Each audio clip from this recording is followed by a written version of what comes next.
diumenge a les 6 del matí i ja estic carregant bateries, pujant arxius. A 4:45 comença a sortir el sol i és que a les 5 ja no puc dormir perquè dormo amb la finestra oberta i allà es veu la plaça un monument que no tinc molt clar què és, però sembla una mica bèl·lic, que sí? Molt militar, no? Un tema. Però quin dia més guapo que farà avui. Total, que la rutina de cada dia. Obrir motxilla, ficar bateries a carregar, bateries del Drone, bateries del 360 i buidar memòries, el disc dur que està aquí i a l'hora que està passant, clar, cada memòria són 250 gigas, o sigui, una animalada. I a la vegada, doncs, també pujar per FTP els arxius cap a l'FTP de l'oficina. Però és que els puja a 196 cas per segon i l'altre a 98, o sigui, el que hi falta aquí, el que hi falta. Ho vaig deixar-ho ahir quan vaig arribar i encara queda tota aquesta fila d'arxius per pujar. O sigui, Déu-n'hi-do el que falta encara. I la bossa, la motxilla, amb tot, la bossa i el 13 allà i he dormit com un rei. Ole! Són les 8 del matí, he carregat, he buidat memòries, he carregat bateries, de tot. Em falta carregar la bateria del Tablex i llest. Estic a 104 quilòmetres d'acabar de completar la pista, o sigui, em van quedar 104 quilòmetres per completar el dia d'ahir, per lo que em toca fer-los avui. O sigui, aquests 104 més els 300, em sembla que són de Montenegro. Aviam com va això. És possible que hagi de tallar algun tros o tallar-lo directament a Albània, perquè demà al vespre he de ser al Braxton. Ja ho veurem. Són les 8 del matí. A les 5 estava ja buidant memòries, perquè és que surt el sol i és que és perfecte. Avui és un dia, possiblement el dia que ha fet més sol. De moment, aviam què tal va. Estic a Kalinovic, a 104 quilòmetres de Montenegro. Som-hi! Passo per la plaça del poble de Kalinovic i veig el moviment bèl·lic, que tenen un monument on a dalt de tot el monument hi ha el barret militar del Ratko Mladic, criminal de guerra serbi, República Srpska.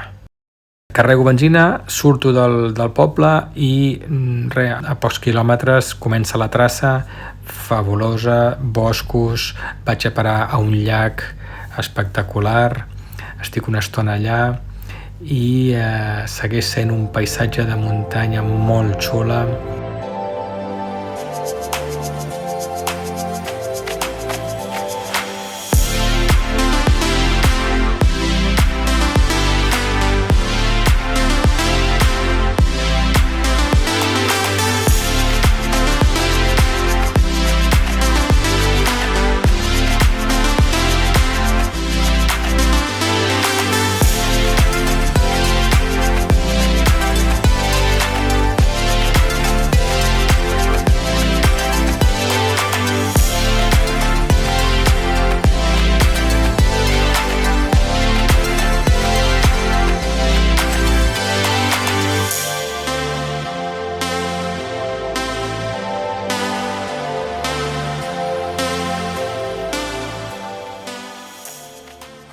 Impressionant el llac, molt xulo,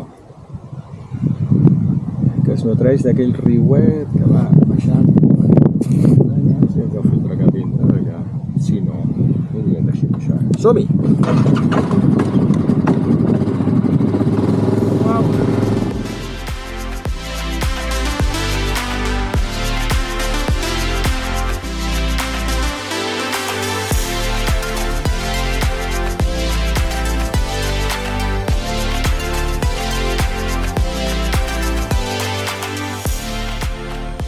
continuo, els boscos desapareixen, segueixo estant en alta muntanya, pedra gris, molt guapo, sense arbres, amb clapes de neu, molt xulo. No fa gens de calor, evidentment, i aprofito per fer unes filmacions ben xules perquè el lloc s'ho mereix.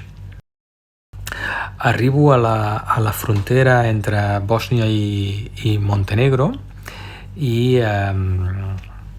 bé, és una frontereta doncs, que l'últim tros és per carretera i és una zona on trobes moltíssimes, abans de deixar Bòsnia, abans d'arribar a la frontera, trobes moltíssimes empreses d'esports d'aventura, totes fan rafting i algunes doncs, fan cavalls, algunes també lloguen quads, i potser fan activitats de muntanya. Travesso la frontera, un tràmit molt, molt fàcil, tot i la cua que hi ha, veig força cua de turistes, potser uns entre 10 i 15 vehicles diferents de turistes que segurament doncs, estaran fent alguna ruta dintre de Bòsnia, no pas la que estic fent jo, perquè són vehicles que no estan preparats per anar en ruta de muntanya, però sí ruta de carretera com la que vaig fer segurament a Montenegro, la número 3, que és per carreteretes. És un embassament immens, o sigui, porto quilòmetres venint d'allà, és que és immens i està a tope, però és que ara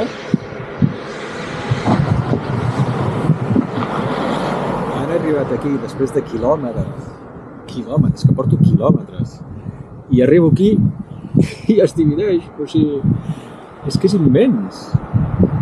Uau, és bèstia, quina quantitat d'aigua. Això ho faríem a Catalunya durant molt de temps, I està a tope. Vinga, som-hi.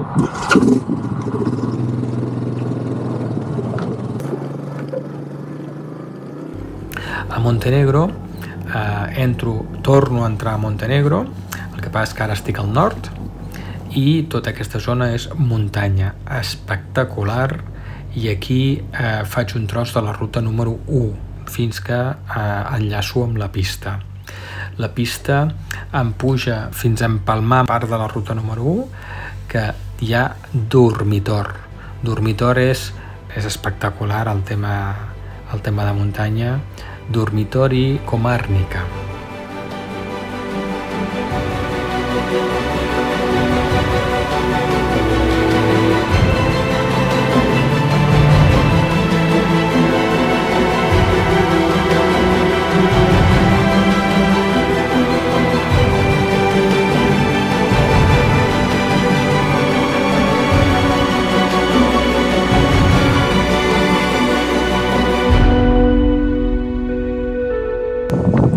Bòsnia ha sigut un 10, l'he deixat enrere, ha deixat el llistó molt alt, però és que ara estic a Montenegro, és una carretera de muntanya que és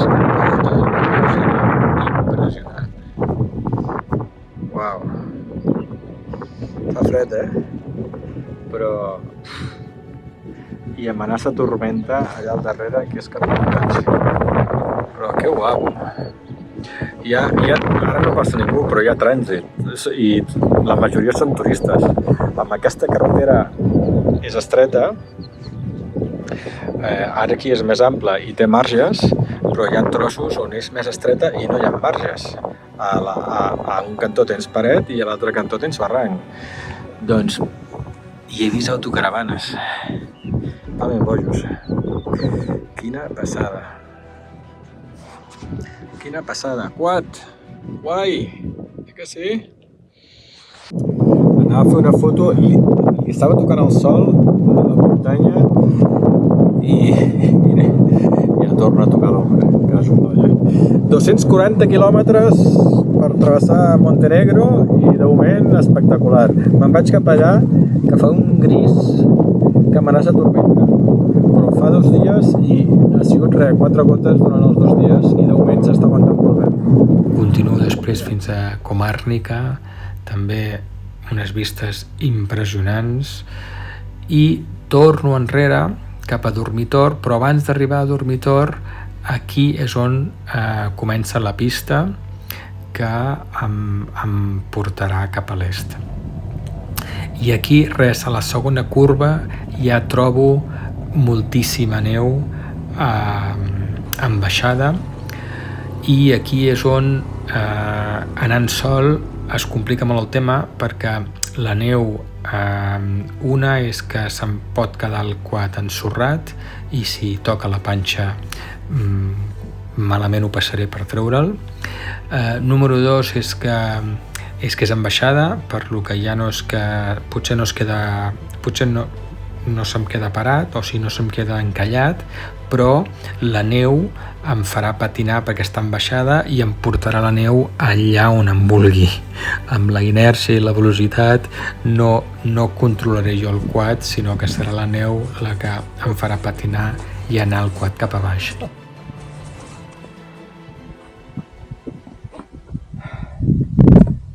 He dit 5 hores, No m'esperava això. Faré volar el dron per veure si puc veure la pista més a dalt.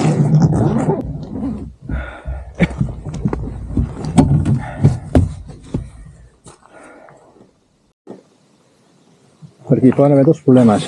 Un és que aquest tros aquí està ple, llavors allà fa baixada, llavors el quad baixaria. El problema és que la pista queda a la dreta i la neu segueix baixant cap avall. Si no agafo la pista, m'hi quedo. D'allà no sortiré. Perquè fa molta pendent. Fa pendent i la pista just surt aquí, a la dreta. Si el quad segueix la pendent, perdré la pista. Si portés una pala, hauria pogut fer, si més no, una mica de peralta. I el problema és, imaginem que passo, em fico a la pista. Si més avall trobo això a baix de tot i no puc, i em quedo allà clavat, o veig abans de ficar-me de que quedaré clavat, em quedaré tancat, perquè per aquí no pujaré pas. Per aquí no pujaré amb el quad. No. Amb el dron he vist que després d'aquest primer tram hi ha un altre tram amb neu molt suau, i després hi ha un tram gran que sembla que sigui pla, que allà hi ha molta neu i hi ha dos motoristes que no s'atreveixen a passar. El que no entenc és com carai han passat, deuen haver passat per aquí dalt. La qüestió és, si m'arribo a quedar penjat, podria pujar, o sigui, si baixo pel barranc, perquè hi ha traces de moto. Hosti, això de tenir un dron és una passada, Però bueno, està clar. Vale. Em dona la suficient confiança per, si ells han passat, jo també puc passar, i ja no seran 3 motoristes, sinó que serem 3 motoristes i un quad, i entre uns i l'altres ens podríem ajudar, i potser ells, si em quedo encallat, em podran ajudar a mi. Per lo que segueixo, supero aquesta primera prova de neu fàcilment, no era tan complicat, i torna a venir una segona prova de neu, que també passo, fins a arribar a la zona on hi havia els motoristes que per esquivar la neu, igual que jo, han hagut de sortir de la traça, de sortir de la pista, tirar cap avall i deixar la neu enrere, i després pujar muntanya amunt ja sense neu per enllaçar un altre cop amb la pista. Ells amb les motos estan tenint molts problemes, una de les motos els ajudo, i amb la segona diuen que no hi ha problema perquè és lleugereta, i amb el quad no hi ha cap dificultat, connecto el 4x4 i passo sense problemes. Ens acomiadem, marxen, són 3 belgues, i jo em quedo a fer 4 filmacions, molt xulo, amb el dron, una zona molt xula, amb dificultats pel tema de la neu, però una zona espectacular.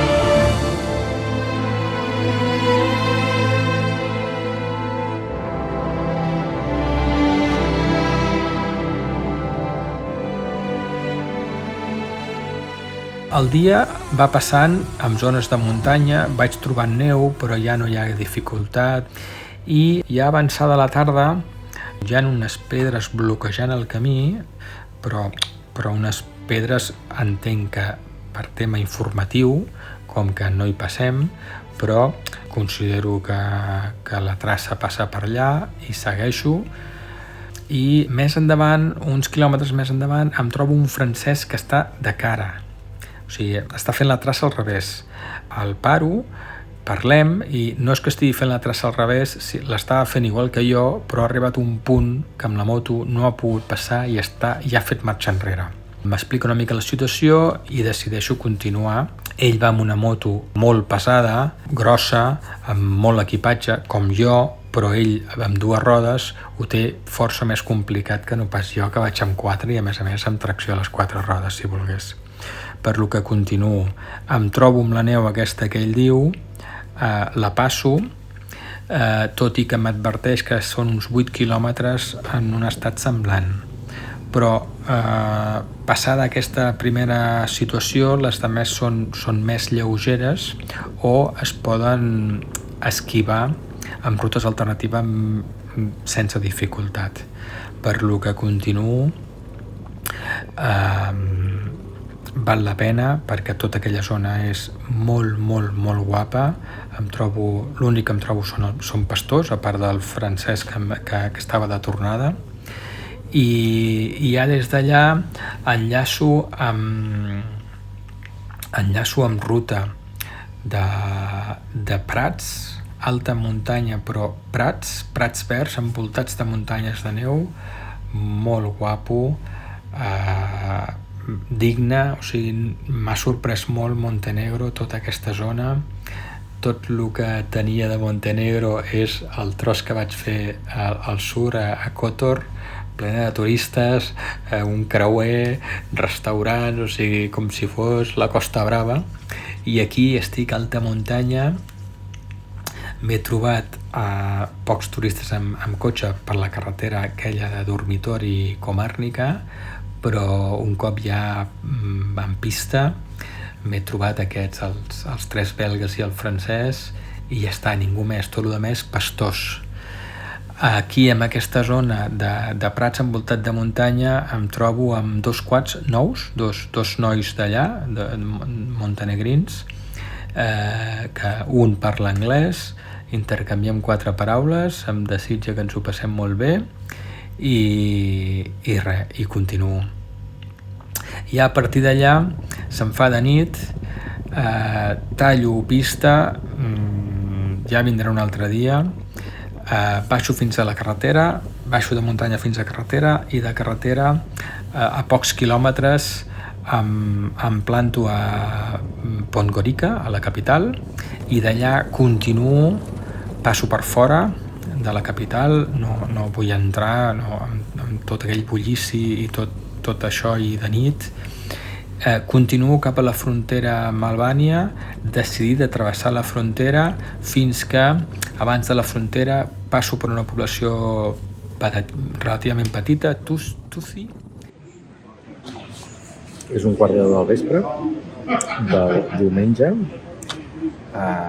Demà al vespre he d'estar a l'Hotel Braxton, que em trobaré amb l'Eduard i els nostres buguis. A Montenegro, estic a Montenegro, a la frontera, a 10 quilòmetres de la frontera amb Albània. I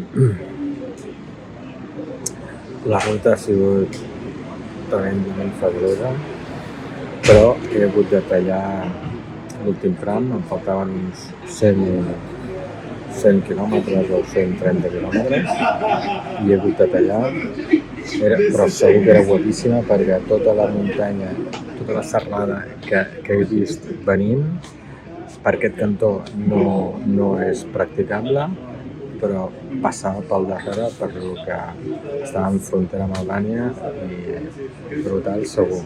L'he tallat per un altre viatge. I al tallar aquests 130 quilòmetres de pista, que m'haurien portat el mateix 3 hores, doncs he agafat carretera i en una hora o així m'he plantat aquí on estic.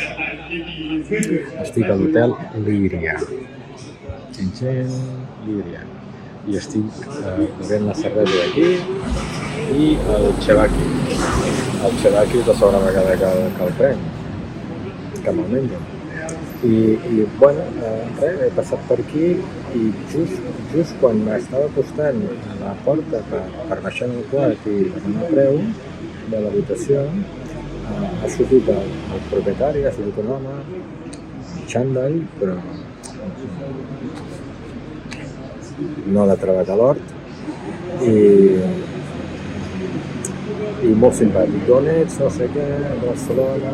Resulta que el mes passat he estat a Marbella i a Madrid i bueno, m'ha dit 35, he fet una mica cara de que era car, m'ha dit 30 i res, m'ha portat directament al darrere de l'hotel perquè paqui el quart i res, un tio molt enrotllat, m'ha demanat menjar, me l'han portat aquest, el Chevaki, perquè aquí l'hotel no el cuinen, i 6 euros i mig. I fabulós perquè tinc l'internet, puc comunicar-me, estic carregant bateries ja, aquest vespre que vaig a carregar, aviam si puc transferir dades cap a l'FTP durant la nit, i demà al matí aviam si em puc llevar d'hora i puc travessar la frontera.